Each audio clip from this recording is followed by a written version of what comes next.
NBC Sports welcomes you to the NASCAR Cup Series playoffs from Talladega Superspeedway. This is the YellaWood 500.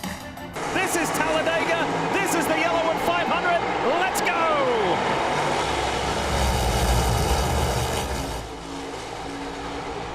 McDowell's got his teammate Todd Gilliland right behind, giving him a nice push. Cindric on the high side. The front row guys are working well together, straight from the drop of the green.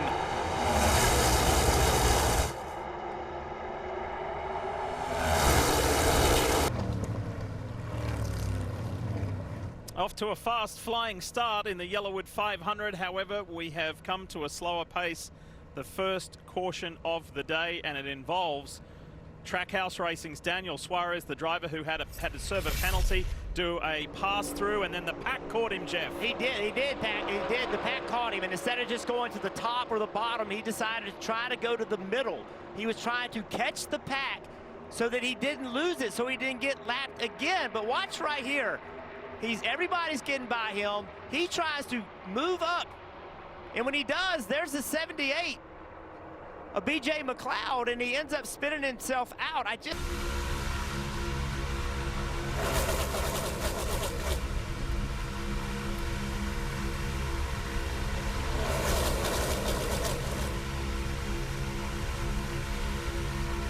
Michael McDowell has been out in front for 27, coming up 28 laps. How's that going to hurt him fuel-wise, fuel economy-wise? The problem is when you're pushing the air, when you're leading the pack, you're burning the most. This is really like a train, like a locomotive, right? A multiple engine locomotive. The guy out front doing most of the work. At the front, but in the middle. We're getting ready to see the pushes get bigger and bigger. Haley to the lead. No surprise there. Only the second race with Spire Motorsports driving that 7 car. He's got it in the front. I mean, if you're a playoff driver, you have to be terrified, right? If something happens at the front of this pack and you're in it, how in the world are you going to miss it? This is some separation, Stevie. Some others have decided to get out of it. They're saying, I don't want any part of this. Yeah, I'm not sure that view back there is any different. You look ahead and you say, 4 wide, 7 deep. Is this really a mess I want to get into? I mean, it looks like a formation lap. It doesn't appear that this could possibly be a group of cars going nearly 200 miles an hour. That's a side story. This is the story. What's happening on track is simply incredible. It's interesting to me that outside lane can't quite get the energy to get up to the front row. You see Denny Hamlin, that 11 car, I think he's not really wanting to be exceptionally aggressive and give those big pushes needed. There it goes. That's what's going to be required. And I think Denny, now with 13 to go, Steve, is starting to say, all right, what am I going to have to do? How am I going to get stage points? And that's how you're going to have to do it. You're going to have to be willing to put that front bumper to the rear bumper of the car in front of you and just push. And Ricky Stenhouse Jr. leads Kyle Larson.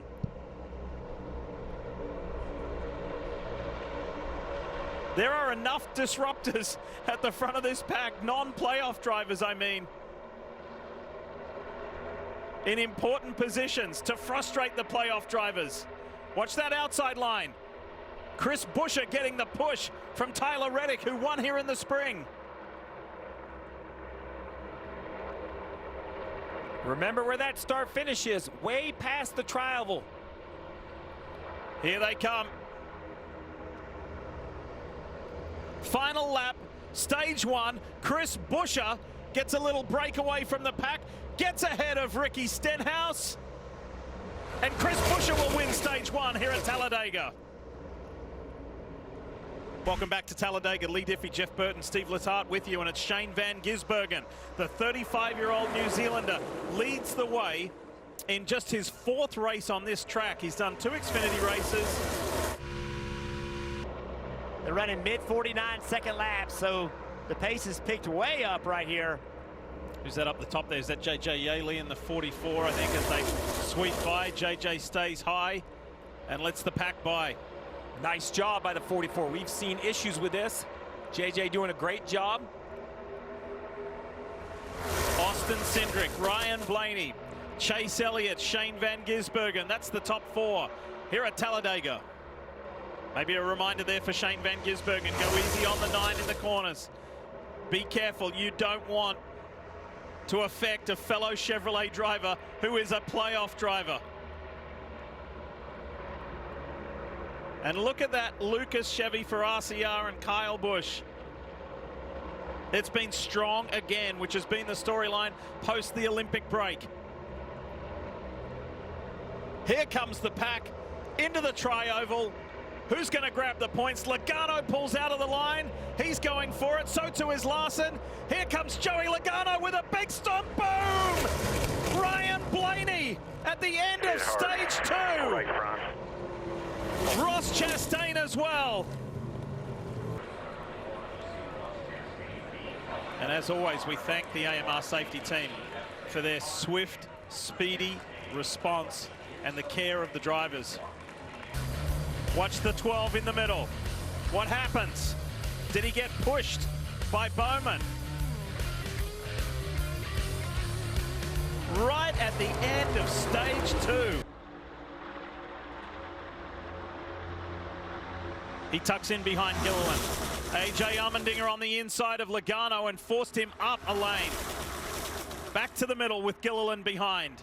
Teammate Austin Cindric's on the outside, and Austin Dillon, there's the 3. The Bass Pro Shops tracker machine comes into the mix. And as was the case in qualifying, both RCR Chevys, and we've seen multiple incidents on pit lane entry, Jeff, today. Martin Truex Jr., Brad Keselowski missing it, other drivers missing it. Who's got the finesse and the discipline to execute this final stop the best way? And now late in the race, the consequences are even higher, so drivers are going to try to get even more speed on corner entry. And it's going to happen when they go. Whoa! Kyle Busch almost got into the side of Larson.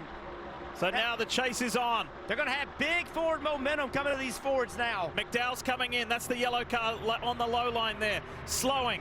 It's Austin Cindric at the front of this field with 15 to go.